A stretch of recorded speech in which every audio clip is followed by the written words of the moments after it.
Into a Wider Galaxy, Part 471. Antlers, Assumptions, and Artillery. The sound of a boom snaps her awake. God damn it, who forgot to activate the sound baffler? Someone demands nearby as Stem sits up. Nothing to worry about, ma'am. Just routine training. We forgot to put the sound baffling up. What kind of training? She asks, looking around and spotting a Kruger man wearing an undaunted uniform with the sleeves rolled up on his massive hairy arms. Indirect fire training, or in other words, the big guns.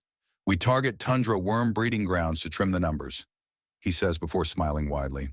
My favorite part of training, to be honest, makes you feel like a real man when you're slinging shells bigger than your leg. Those worms are horrible little things. They remind me of the homeworld in the worst ways, Stem says as she stands up fully. She feels better and... How long was I asleep? It's been 3 days since you were last up. We fed you through the secondary mouth. But you're doing very well. I feel much better, Stem admits as she stretches. The slightly thicker than normal roots she had sprouted along her body curl in and streamline themselves. She feels through the earth and sees the body growing under vine and nods. Petal is also slowly starting to bud off the body. So I have a question, the Kruger says. About? Both you and your daughter have named the next owner of the family body, Petal. Did you agree to it ahead of time? Yes, it's the family tradition. Individual families have different standards, but basically no one trusts a newly formed Floric to be wise about anything. They're not wise at all. Fair enough, the Kruger says. Oh, by the way, I'm Corporal Waka. I'm here as your guard and gardener for the next 5 hours. Then it'll be another guy for 8, followed by another for the 8 following. Then me again for 8. Make sense? Right. Are you not afraid? If you're hungry, then there's plenty of food available, and I doubt you like to fight for a meal, even if you have a desire for raw meat. Oh no, I'm not. It's best if I have it cooked. Good, because right now that's what we have the most of, Corporal Waka says, walking over to a nearby table. This was kept warm. Your daughter Vine was fed some, and she loved it.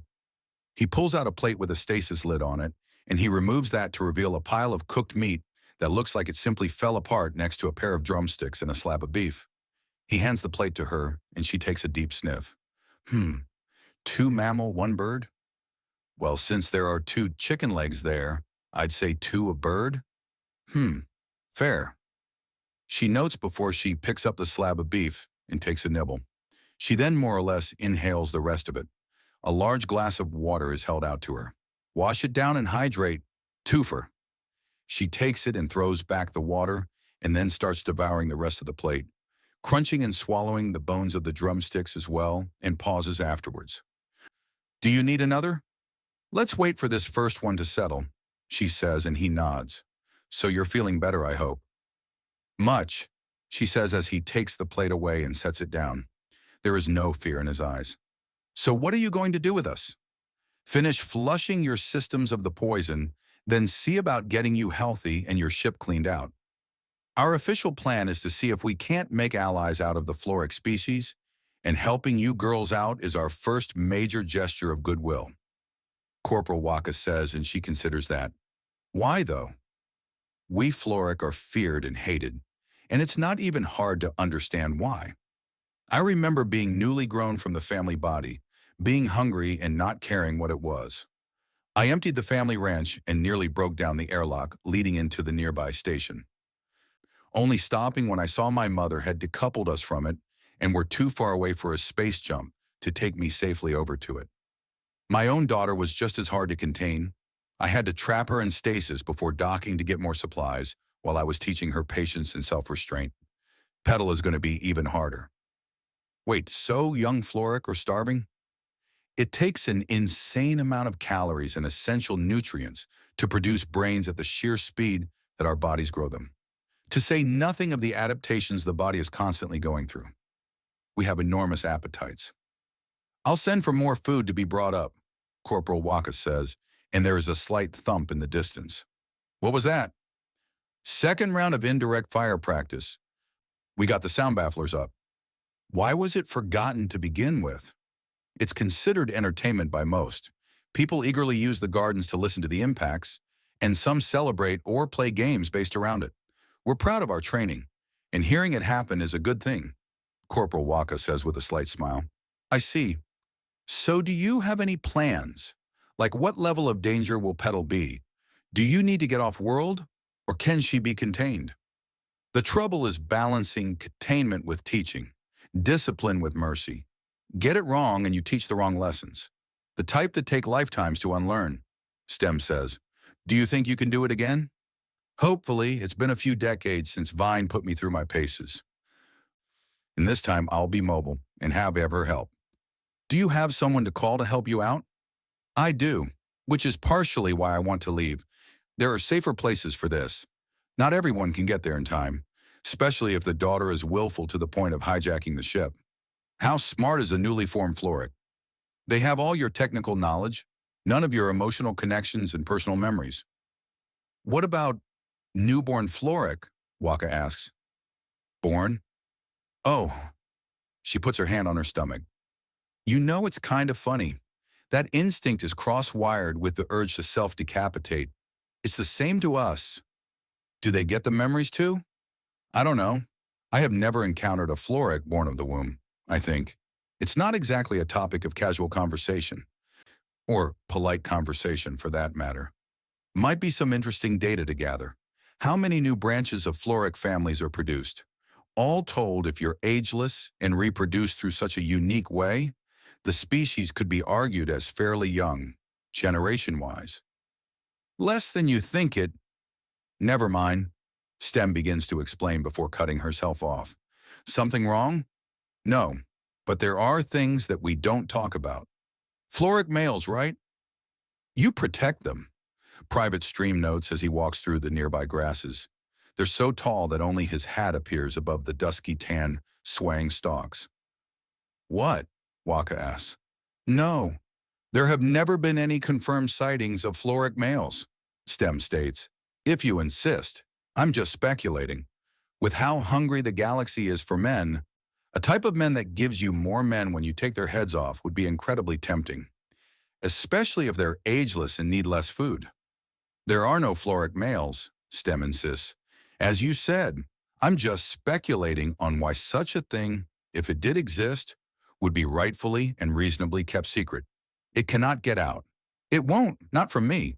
After all, there is no evidence, and even speculation says it's a bad idea to talk about, Private Stream says. When can we leave? Stem demands. We're replacing the soil in the Sky Garden. We're also looking into getting animals shifted in there to replace the ones you lost. Private Stream insists. Scene change. Undaunted intelligence. Centrist.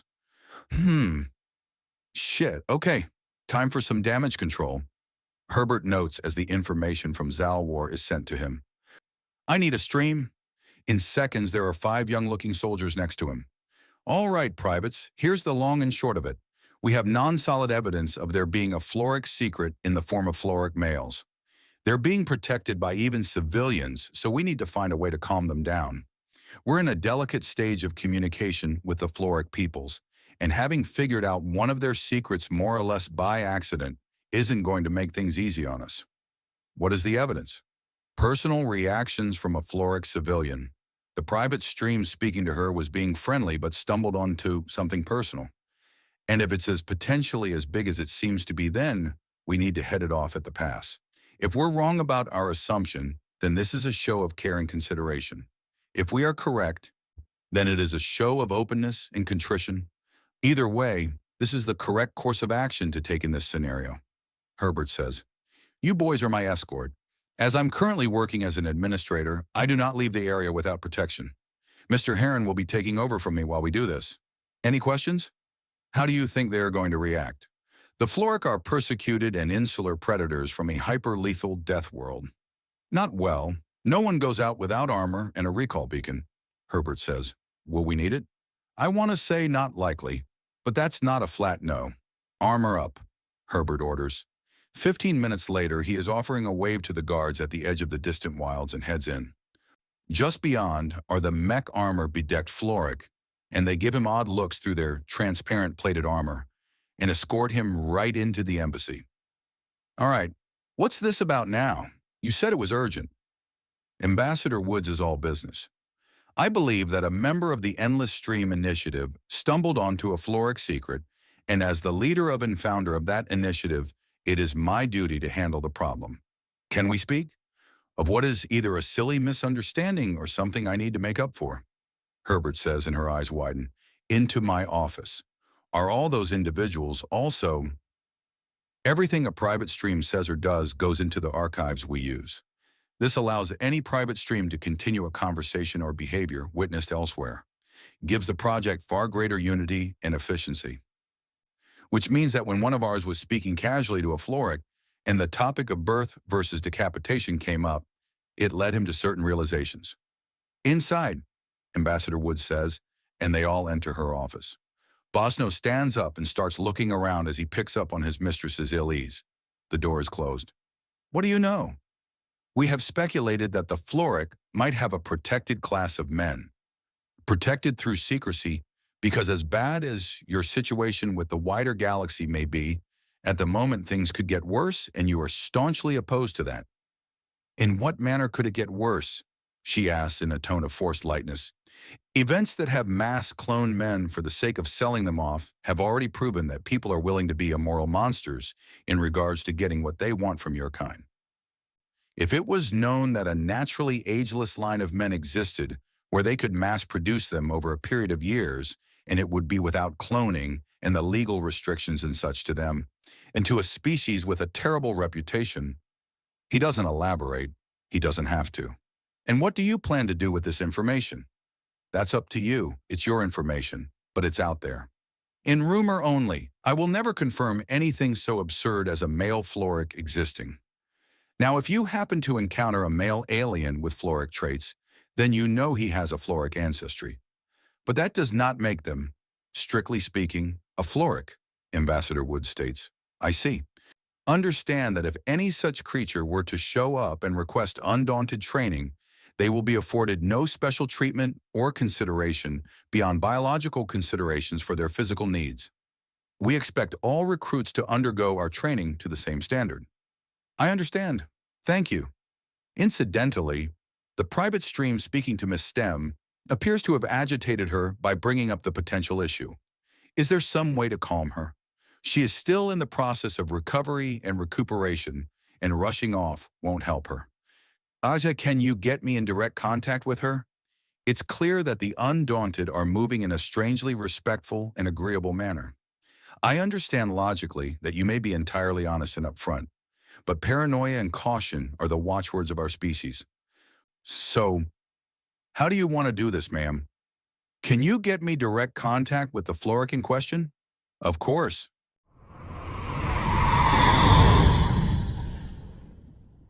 Into a Wider Galaxy, Part 472, Antlers, Assumptions, and Artillery. As Observer Wu enters the Garden Parn Emergency Infirmary, he raises his eyebrows to hear a familiar voice speaking much more coherently. Can I help you? A deep, rumbling voice asks, and he looks to his left and sees nothing. Sorry, let me just... An enormous Gathera man fades in, and he offers a smile. Invisible guards. Hope you don't mind. Not at all. I was in fact wondering where you all vanished to. We exist in name only until such time as we decide to be otherwise, he says with a massive toothy smile. Sergeant Leon Translucent Fierce, at your service. Then the enormous man fades away, and Observer Wu, now looking for the hint of invisible men, spots only a few swayings of the tall grass now growing in the area. He touches the foliage and finds that despite it already being brown and tan, it's lush and healthy. Different colors around some patches, as if something had altered the grasses, bushes, and flowers growing in the area. Is someone new here? The other Floric asks as the one he recognizes as Stem sits up from where she had been lying. The human we first tried to get Forrest to while sick, Stem informs Vine. Observer Wu, at your service. If you two are feeling up to it, I'd like to talk to you two a little. About what? Vince challenges from her still unseen position. Whatever you're comfortable telling me. This isn't an interrogation. Observer Wu answers kindly. Well, okay, but that doesn't narrow things down much. Vine says as he walks through the tall grasses, around the bushes, and avoids crushing the flowers. Stem joins the small gathering by standing near her daughter. Then why don't we start with the basics? Your general opinion of humanity, the undaunted, the galaxy at large, and cruel space, because those are narrow topics. Well, I'm not looking for any information in particular, just anything you're willing to give. Anything at all helps with my mission. And what is your mission exactly? Stem asks. To gather information as a trusted source. I have a reputation back home for honesty and integrity. Basically, when the homeworld learned of what the galaxy was like, they all thought it was one large, strange, and absurd lie. So they sent me out as a trusted source to confirm or deny it all. Oh, okay. Well, humans look like Trets, act, I don't know, like they're different. The undaunted, I don't know, they seem to get into a lot of trouble. The galaxy is judgmental but too big to stop, and cruel space is less a place and more an idea, Vine says. And what kind of trouble do the undaunted keep getting into? They seem like they're outright looking for weird or dangerous things to happen. I guess a lot of it is probably different ways they keep trying to help or get a good reputation. But, I don't know, if I had shoulders, I'd shrug. I really don't know what to think about the undaunted. Only enough that my first instinct when looking for somewhere to make sure Forrest was safe was to not have him with them. What? Leon asks. But they've been great. If you're a fighter, sure. But babies aren't exactly known for their combat abilities. Newly grown Floric are maybe the only exception. I don't know if you think about it. An unborn baby from a live birthing species is technically piloting a combat walker, Leon says. What? Think about it. They're influencing a much more dangerous and powerful entity while inside it. Possibly getting it into a fight. Tilt your head the right way, and that's a mech fight. A pregnant mother getting into a brawl isn't a mech battle, Vine calls over. But isn't it? Leon asks. No, it's not, Vine says. But isn't? I think the argument has already been made, Sergeant. Thank you, Observer Wu says. Okay, Leon remarks in an offhanded way. Yeah, sorry, I don't have much to say. Vine answers. But you used the spliced DNA of a human to have a child, Observer Wu states. That's because it was easy, really, really easy. It's been stomped on now, but a few months back, and the information was everywhere if you wanted to look for it. Yes, but why? If it's not too personal, Observer Wu asks, and Vine lets out a pensive sound. Well, the first idea started off as spite. I'd gotten into an argument with a port guards woman, and that put the idea in my head. Then I started going through the reasons why it was a bad idea, then went over why it would be a good idea, and the second list was longer than the first, so I did it. That's it? Do I need more? Well, no. I just expected there to be a greater reason or more thought in bringing an entire person into the world. Why would there be that? I wanted a child but didn't want to have to restart and lose my body. You can see how well that turned out. Yes. Still, it was quite dramatic of you to rip yourself off your body to protect them. Yeah, not that it's going to actually help them now. It may very well have saved them in that moment. It's going to be a year until I can hold him in my arms. A year until I have arms to hold him with. You'll be able to hold your child before I can hold mine, and you have to traverse cruel space for it, Vine says bitterly. You want to know what I think about the galaxy? Vine, Stem says. The galaxy can go fuck itself. I haven't done anything to it. I haven't hurt people. But I still get screwed over anyways. Fuck it, Vine says before closing her eyes and huffing. Now leave me alone. All right, we'll give you your space, Stem says and points towards where the body is resting. Observer Wu follows her over as she sits beside the considerably larger and much more robust-looking Floric body. Being just a head can be hard on a lot of girls, especially if you have only done it once or twice before. You don't need to apologize. Your daughter is indeed going through a rough patch, and wanting some space is entirely reasonable, Observer Wu assures her. Thank you. Now, as to my own answers to your big four questions, well, humans seem to be Trets that get it more. You understand that the galaxy can be unfair and have a much more interesting idea of eating.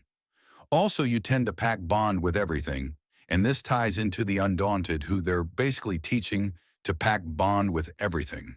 It's the weirdest thing. They seem to actually care. Is that really so unbelievable? Observer Wu asks. We're feared. And worse, we're feared for a good reason. It's entirely reasonable to be cautious around a Floric, to have armor on and weapons ready, just in case. Stem explains before gently patting the shoulder of the resting body. She leans back a bit and eyeballs the tiny gore growing from its neck. When Petal fully wakes up, she's going to be hungry. She's going to be cunning. She's going to be fierce and strong and willful. She's not going to be wise or cautious or merciful. Compassion and kindness, or even just practicality, are not things passed on. She will have to learn them. And she's going to be so combat-ready when she awakens that she will likely be able to beat me in a straight-up fight. Stem continues. We need to be off-planet and away from others before this happens. We need plentiful meat and rich, a fertile soil for her to sustain herself off of. Then we need time. Time to teach her compassion and why it's necessary. Time to teach her what nature and the raw will to live does not leave room for. Ma'am, you want to know what I think of humanity, the undaunted, the galaxy and cruel space? Humanity is likely to hurt itself pack bonding with us.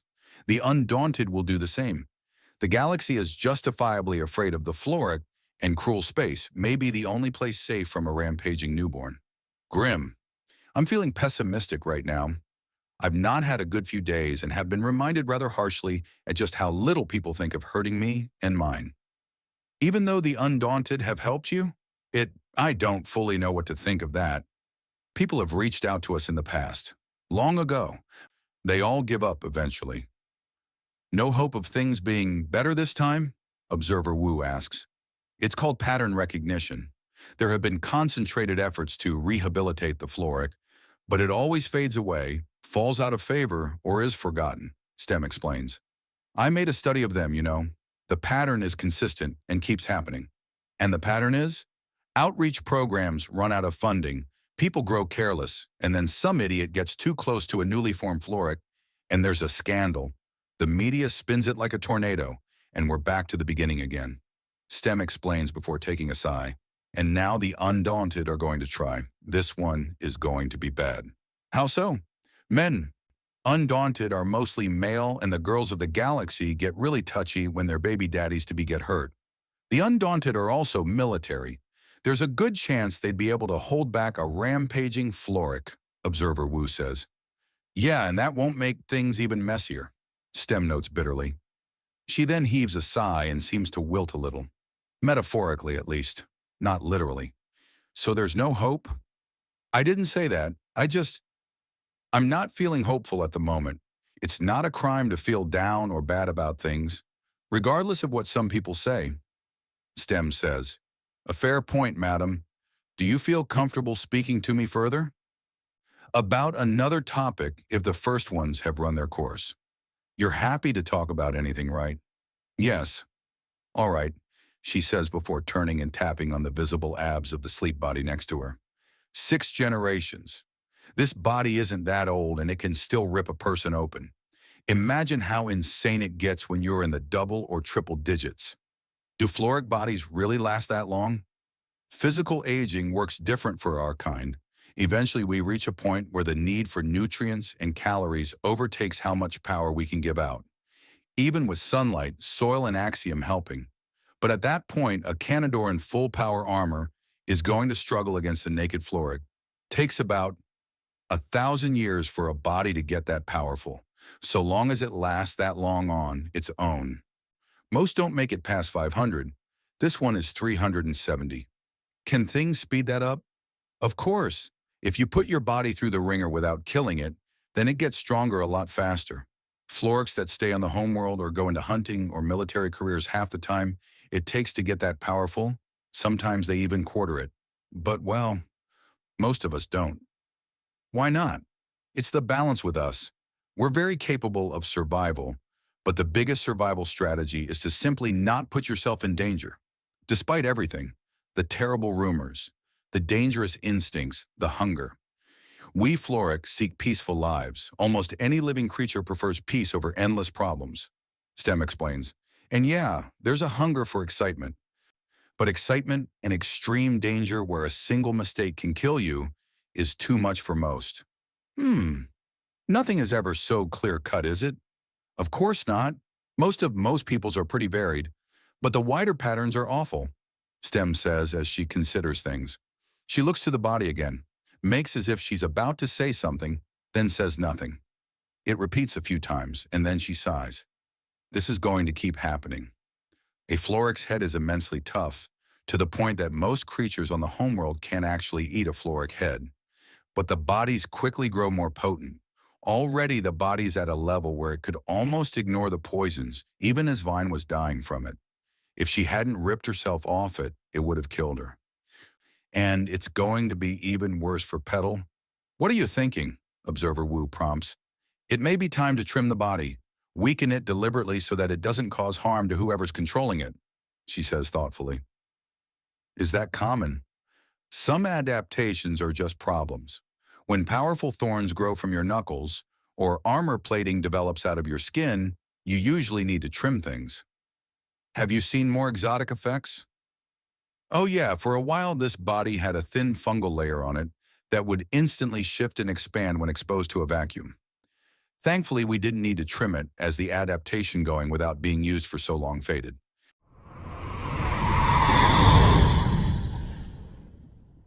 Into a Wider Galaxy, Part 473, HFY, Herbert's 100 Harem. I must say, it is quite a delight to be asked over. I hope things are bringing our people together rather than prying us apart, Herbert says with a smile towards Ambassador Woods, who raises an eyebrow. She simply holds the expression for a bit. Okay, what's wrong? What's wrong is that I merely represent my people and return news to them. There are many differing factions with their own opinions, methods, cultures, and desires among the Floric. Of course, you're a people. Division is natural, normal, and reasonable. Without it, there would be something seriously wrong. The Withering Grooms wish to test the undaunted, and the Tundra Sons want you to know they are watching. I have no context for who these groups are. Based on titles, I assume they are Florics of the unconfirmed status and are either extremely powerful or diplomatic. A title such as Withering in a plant-based species that grows stronger through strife is not an idle one. Furthermore, with what a tundra is, it implies that there is a very enduring, possibly spiritual sect that is now watching. Am I correct? Herbert asks. The Withering Grooms are best compared to the Takra that many of you undaunted are quite fond of. They seek to empower future generations by eternally testing themselves to the brink of death, healing and taking the best adaptations they develop into more and more extreme situations. They then attempt to breed them into the Floric people as a whole. Have they been successful? Partially. They are responsible for the regeneration of a Floric to be reduced to a body developing a head in 1 month and a head growing a body in a year. It used to be 4 months to grow a head and 5 years to grow a body. Sounds more like a complete success to me. They were expressly aiming to trim down the growing of a head to a week and the growing of a body to a month. So it's a work in progress that they've done very well at. Admirable either way. Mr. Jameson, the efforts you yourself have put out and your alteration has piqued their curiosity. You and your brother are their targets. Are you warning me of an upcoming duel or assassination attempt? Duel, unless you seriously anger them. Just a duel. Can you please tell me the worst-case scenario? I fight really dirty, and that tends to provoke people. If you truly, deeply offend him, he will eat you. Is this something that should be allowed? It's not a case of allowing it. I can't stop this. The fact I was given a warning at all is a courtesy. Why are they doing this? I don't know. They're breaking traditions and moving oddly. Any hints as to why? Apparently, they think you're acting like they are and want to test you. May I please have some elaboration? Those markings on your face, your eyes, you changed yourself and became stronger. Did it for your entire species. That is the duty of the Withering Grooms. The Tundra Sons are more scholarly. The movements of the Withering Grooms to test you, that's the sort of thing they record. And what are going to be the knock-on effects of these people coming out? The unspecified type of floric is generally unknown. A bold move like this is the withering grooms have been looking for an excuse for a long time, and other parties have noticed. Is this my... No, it's not your fault, but it is your problem. As a species, the floric have long been frustrated, desperate, and trying to keep a lid on the first two. But that pot is boiling over now. The floric are alive. We scream with life, in both its beauty and its horror. We've held back for so long. I'm liable to be recalled soon. Either that or this embassy is about to become extremely crowded. Other worlds have been colonized in wild space. Just a few seeds and samples from our homeworld, and we overrun most biospheres. We are alive in ways that few things can even begin to describe. If that's evil, then I don't know what is good, Ambassador Woods explains. Is this some declaration of war or hostility or vengeance? No, we are alive. We feed, we hunt, we grow, we adapt, we evolve, we grow. The reactions of others are part of that, and we have taken a long time to internalize that. But at the same time, we were waiting for the signal or some kind of sign for when we should move out. You have stirred the pot. The galaxy is evolving, advancing, adapting, and growing stronger. It is as it should be, and we will be part of it, as all people should.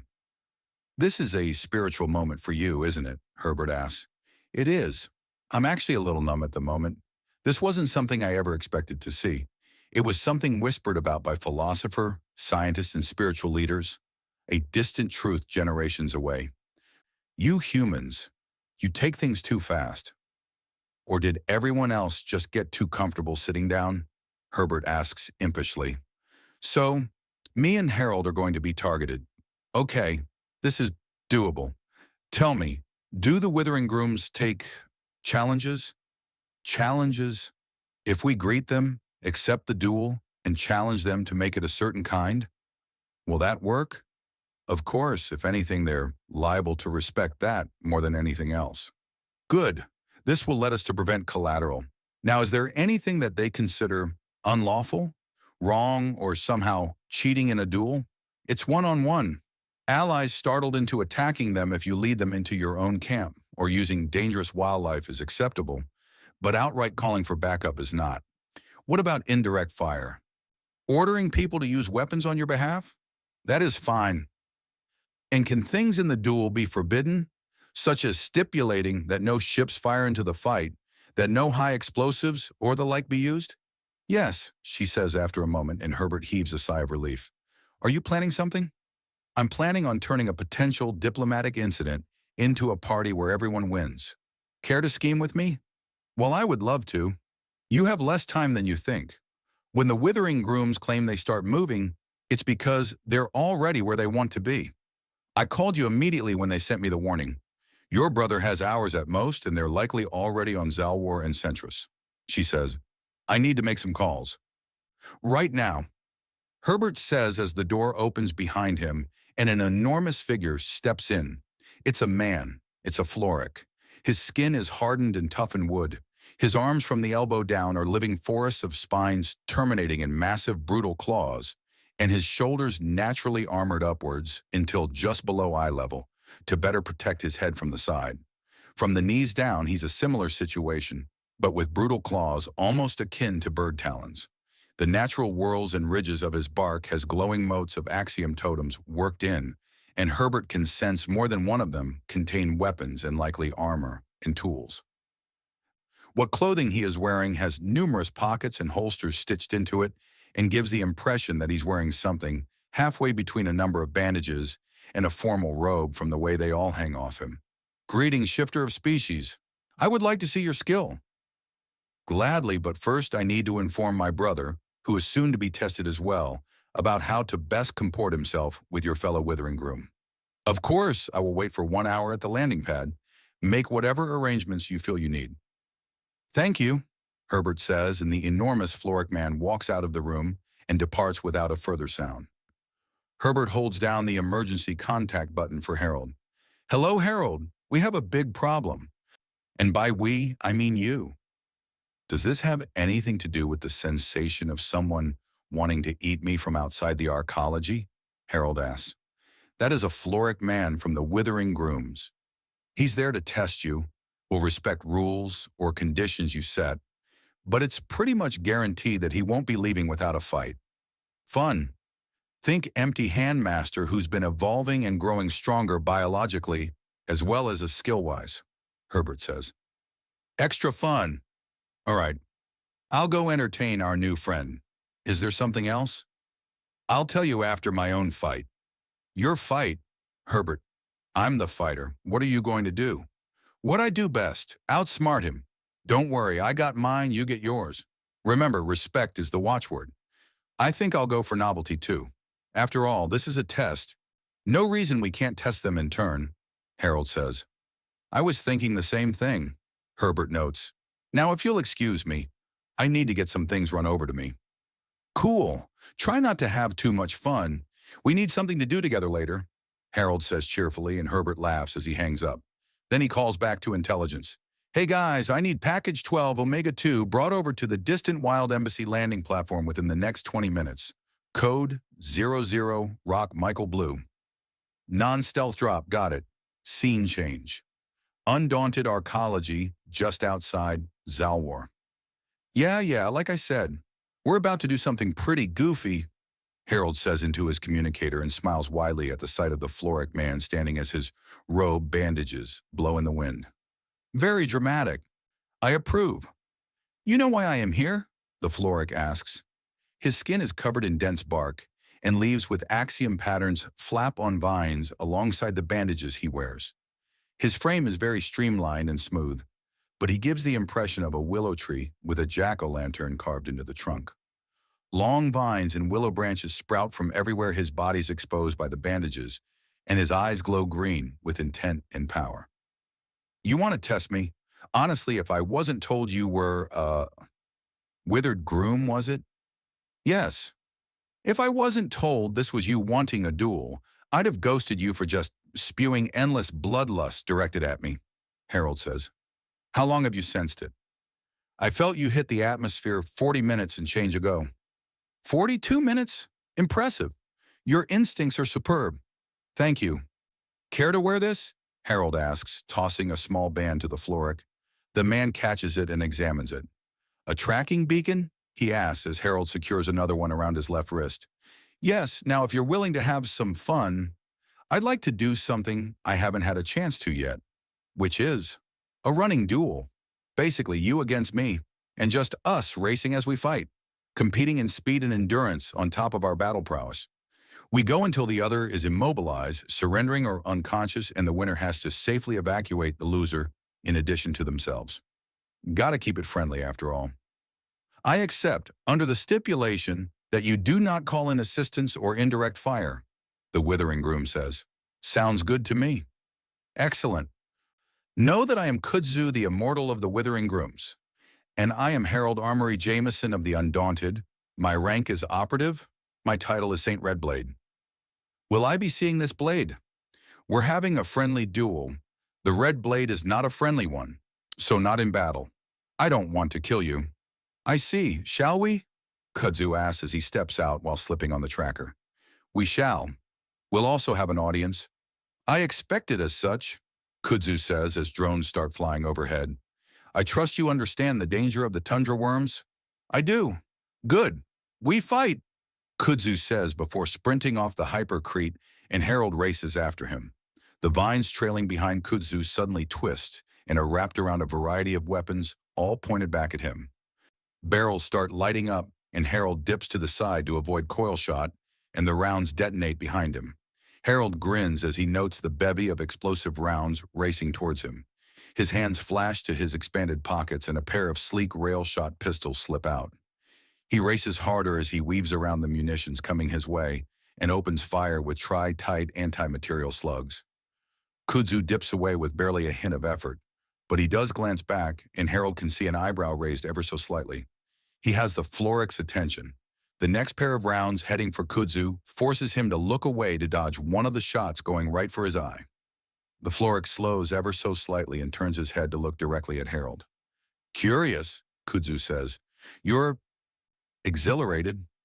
You know it, Harold says with a massive smile so wide that it nearly stretches from ear to ear.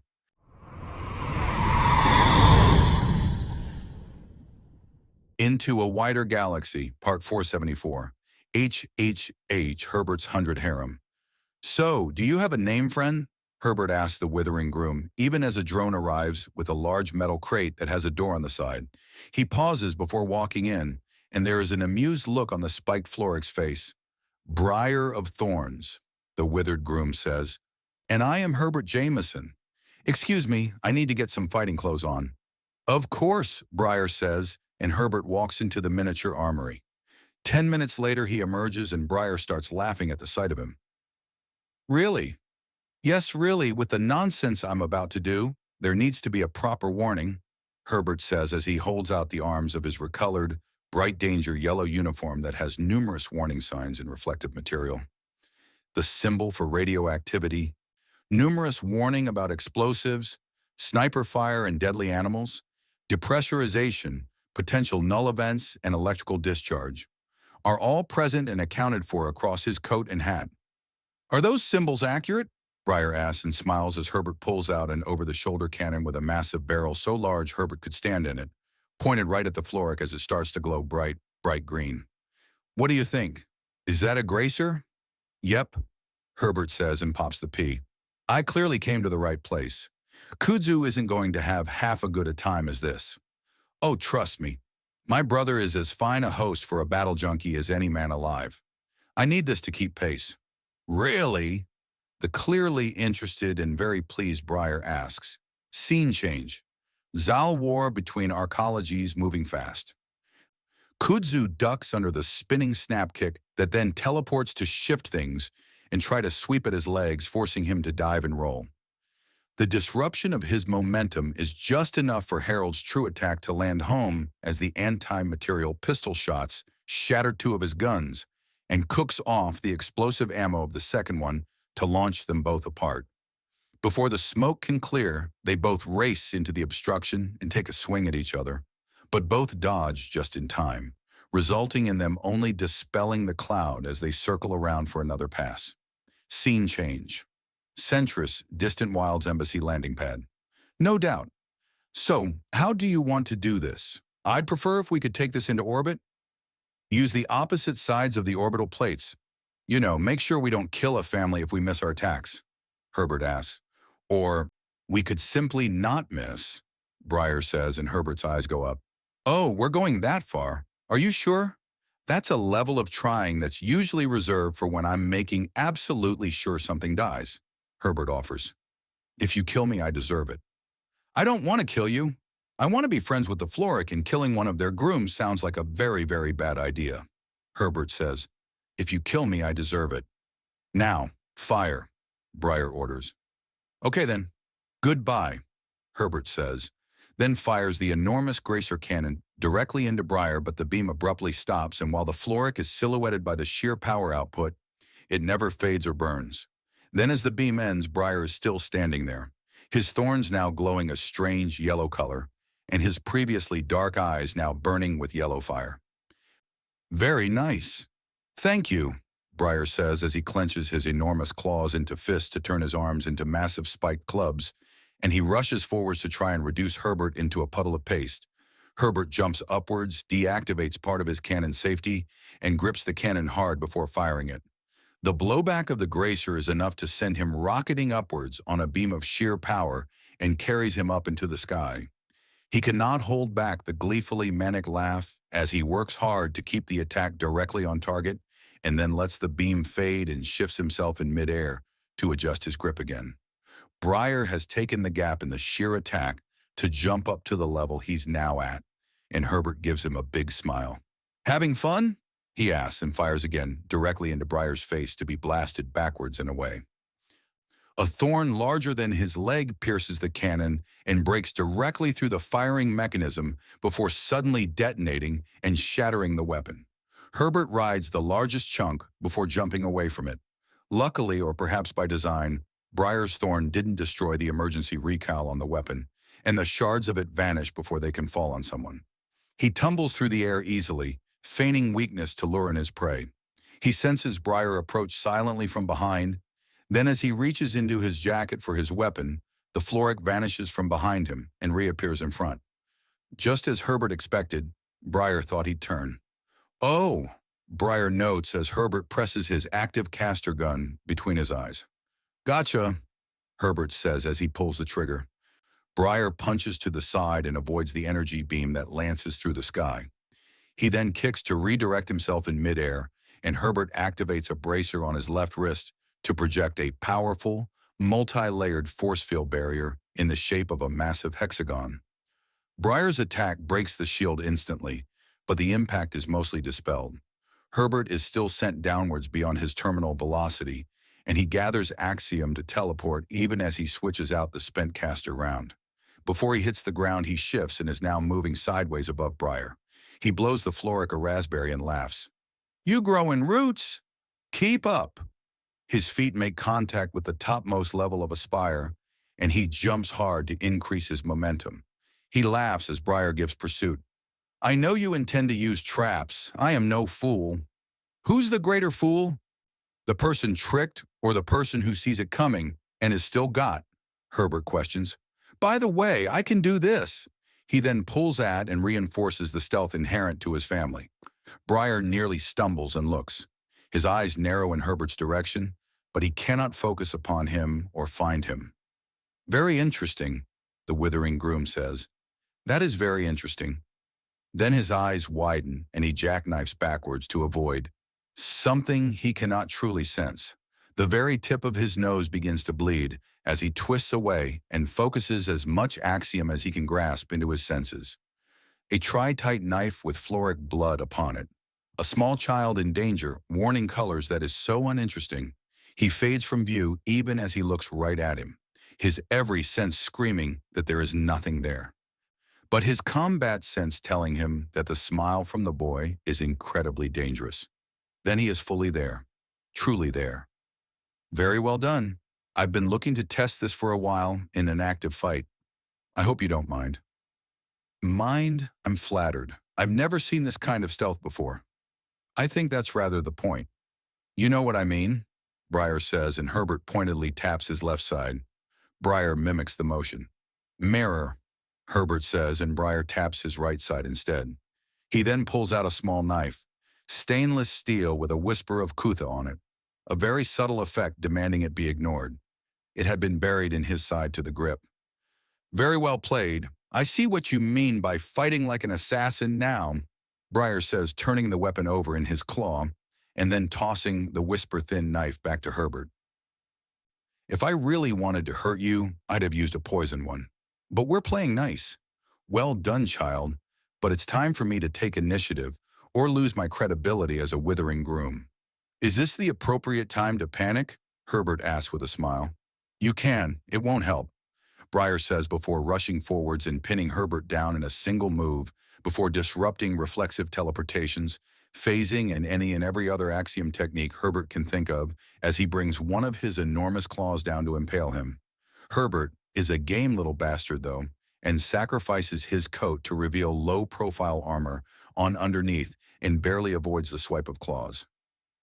"Booyah!" Herbert calls out, and Briar balls up the coat and completely covers it with his claws before it can detonate. The explosion is muffled and contained. Only a puff of smoke and charred bits of ash remain when he opens his claws again.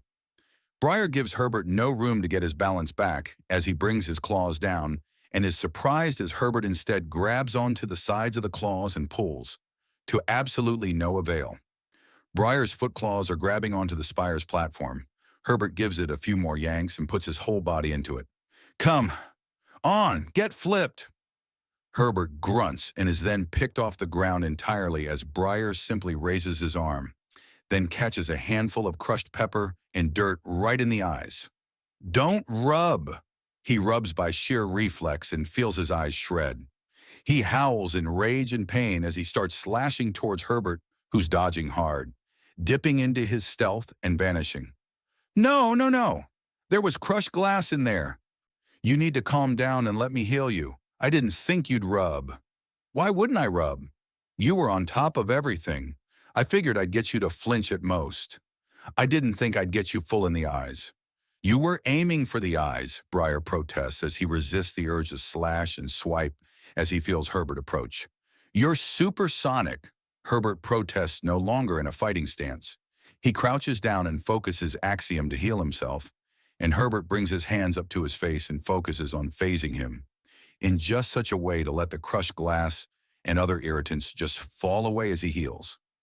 Briar opens his eyes again, and the pain is only a memory. Herbert looks rather contrite at what just happened. Sorry, I really thought you'd blink or flinch away or something. I should have. I thought it was a simple desperation trick, just dirt.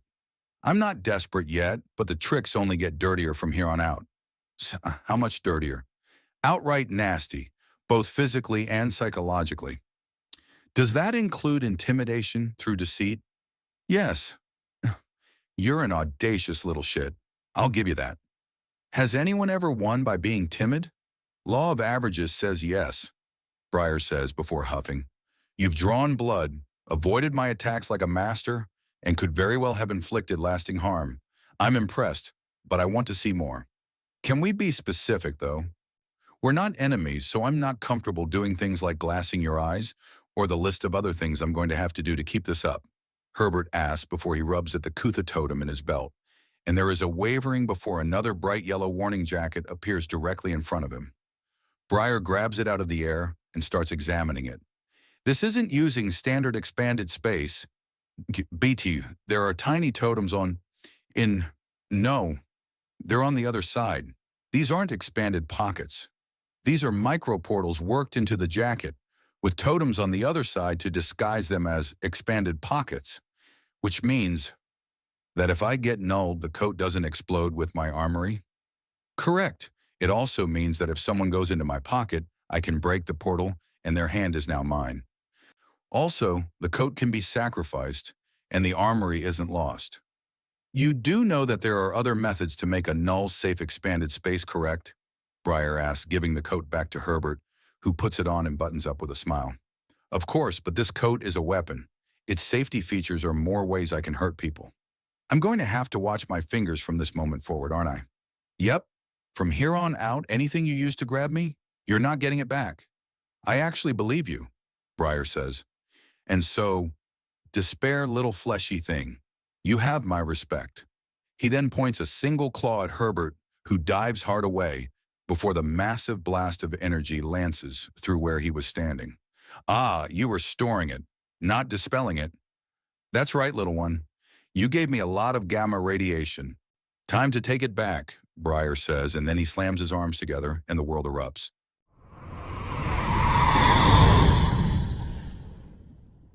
Into a Wider Galaxy, Part 475, shoulder crashes into shoulder as Kudzu tries to run him over, and instead he keeps balance and matches his pace as they sprint over the landscape. Behind them, both a swarm of tundra worms trying to catch up, and a growing fleet of air cars and drones with cameras running and excited crowds. Having fun? Harold asks. First time doing a running duel like this. Where'd you get the idea? Video games. Past couple of days, I've been bonding with my adopted daughter and in-laws. There is a climatic story fight between two rivals of equal power on opposite sides at a dead sprint. Harold answers as he pulls back his head, and he and Kudzu mutually headbutt each other. Fun, Kudzu says before taking a snap at Harold's nose, and Harold grabs him by the branches and tries to throw him. Harold tears his hand away as the knives come out. Harold then races after him and slams his elbow into Kudzu's back as he lands. But Kudzu rolls with it like water over stone, and Harold leaps backwards with his arms and legs splayed to avoid the edges of the forest of blades. Blades held in the branches of willow-like branches, blades tied to the ends of his innumerable bandages.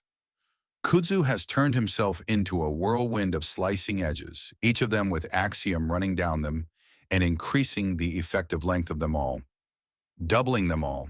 He flips and tumbles backwards as Kudzu less approaches and more dances towards him in a flurry of flensing knives. He makes use of the slight frosting on the ground to slide backwards in a low crouch as he gets the feeling of the terrain. Axiom causes things to stick together, grant him strength and leverage beyond what his frame can afford. And he pulls up and underhand throws a boulder larger than himself and Kudzu together as he passes over it. It's sliced into pieces and several are sent his way. Most are dodged, but one is punched back so hard that even as it's parried, the pieces still slam into Kudzu. There is a momentary stagger and a moment where Kudzu seems to broadcast sheer incredulity more than anything. Then he rallies and charges again, a sword held in his hands longer than he is tall, and with an enormous handle to give him huge swing strength and control. Harold slips under the blade, but it makes a tiny circle and shifts direction with seeming ease. No axiom, just skill. He reaches the round guard and uses it to hold the keen edge of the weapon away from him as he pulls himself closer and lashes out with his left hand in a spearing jab aimed right between Kudzu's eyes. Kudzu leans back to dodge the blow and brings his blades up, but is then forced to use the flats to block the brutal knee that Harold just tried to drive into his stomach. Kudzu staggers back before adjusting his grip on his sword to a reverse grip and races at Harold, who slips away from a massive swing that was intended to cut him in half and then carries him further and further away. Harold gives chase. "Tell me, human, you should know that your brother in blood faces my sworn brother.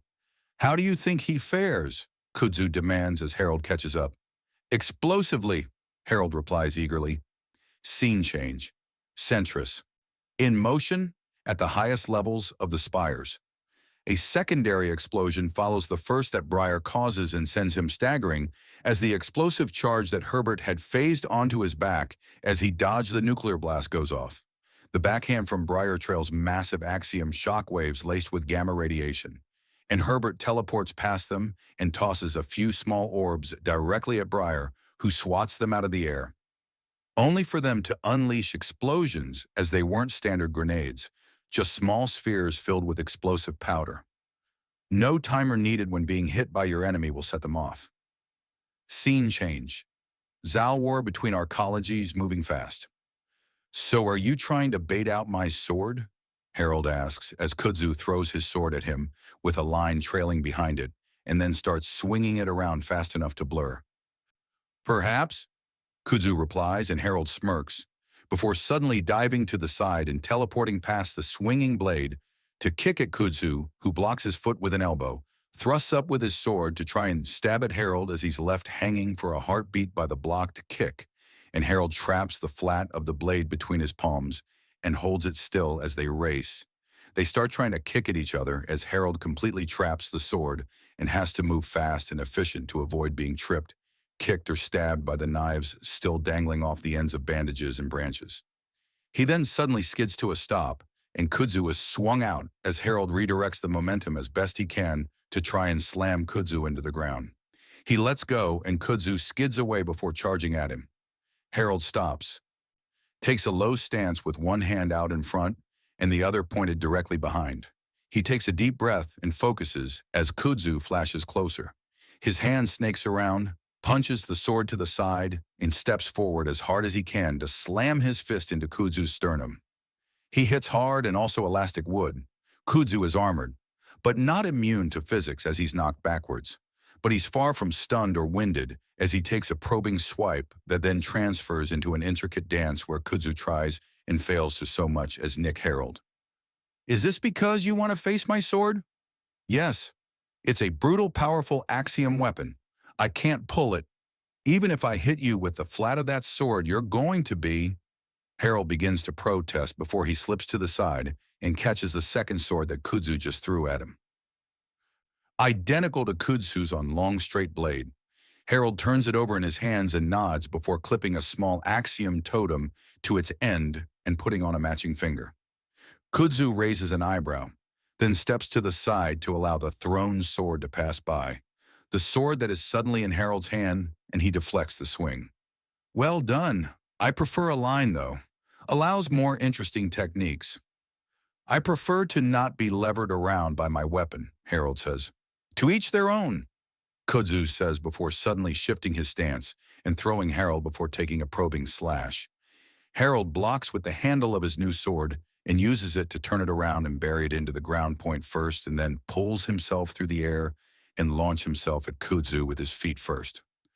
The Floric leans out of the way and then brings up his sword to parry, as Harold summons his sword back to him and swings downward. Not very familiar with this form of blade, are you? Don't worry, I learned fast. Of course, this way, Kudzu says before racing away. Harold gives chase and is soon neck and neck with their mad sprint for the horizon. Now, I am rather curious about something. And what would that be? How good is that brand of yours? Kudzu asks and swings his sword at Harold. He can feel his brand warm up as he parries it. The blade is carrying a current now, courtesy of the storm of Axiom Kudzu is calling in. Okay, so a basic electrical attack is ignored. But what about this? Kudzu asks, and the ER is a crackling bang as the sheer amount of electricity crossing their blades sparks off and blasts into the sky as a lightning bolt. Not bad. The electrical surge has partially magnetized the swords, and the weapons drag on each other as they separate a bit, and it takes effort to unhook them from one another. Ever fought with giant magnets? Harold calls over. No, this will be new. Then let's go all out, Harold says, running more current through his own weapon and feeling its magnetic force increasing.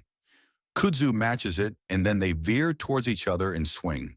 The blades pull themselves towards each other and stick with immense force, even as they both try to maneuver the weapon out of the other guy's hand.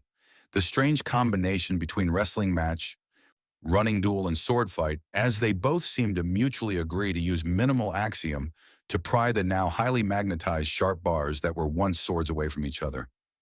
This is so stupid, Kudzu says as he starts chuckling. No doubt. Want to go hand and foot again? Actually, I was thinking more axiom, Kudzu says as Harold lets go of the sword he was given, and the withering groom takes off the tag that Harold used on it and tosses it to him. You're good with weapons and like to go hand and foot, but how's your axiom game? Fair enough. Anything off limit? No null. Oh, so I need another idea then, Harold says as Kudzu tucks away the magnetized swords. Yes, Kudzu says, then points a singular finger at Harold and a blast of lightning shoots off from it. Harold deflects it to the side with his right hand and punches forward with the left, compressing the air and launching it at Kudzu like a cannonball. As always, Kudzu weaves away, and Harold closes the gap between them, outright eating the next lightning bolt without flinching and kicking to produce a cutting wave of power that Kudzu dodges as well. But Harold was expecting that, and his fingers wrap around a branch, and he starts to pull in Kudzu with his left hand as his right erupts in flame.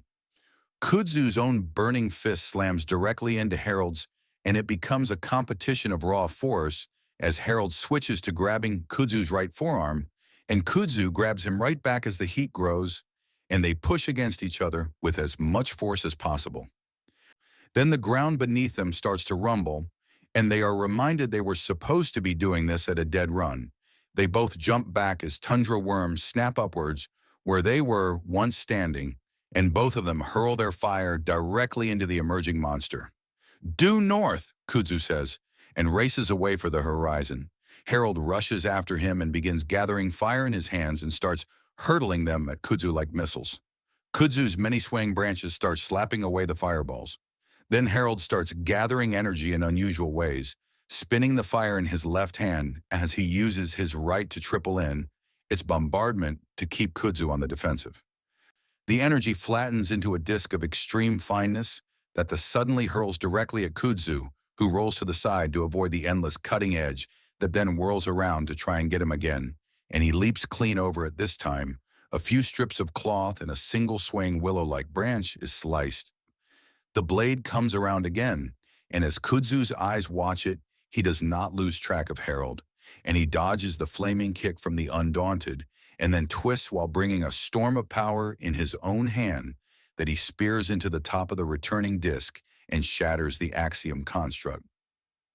Gout after gout of fire and levitating stones slash through the air as Harold stays on the offensive and pushes Kudzu back further and further and further until suddenly he sends a spike of axiom into the ground that then twists back and rushes to turn the ground into a field of giant frost-covered spikes, innumerable tundra worms impaled upon them. Harold dances along the uneven terrain to keep things focused on Kudzu, even as the tundra worms twitch back to live and rip themselves through the air as a flow of reeking bile and viscera that slashes at Harold, and he jumps away and off one spike, then another to avoid the whip of gore. There is another axiom spike downwards from Kudzu that shoots the spikes into the sky before turning around to try and slam down at Harold, who jumps to the side and starts racing around Kudzu before suddenly charging towards Kudzu. Then instead of going for the knee strike, as he had been indicating he'd been going for, he leaps clean over Kudzu instead and smirks. Kudzu crushes the spear of frost-rimmed stone of his own making with ease. "Did you think that?" Kudzu begins to ask and then ducks under a flaming kick from Harold. "Ah, I need to stop doing that.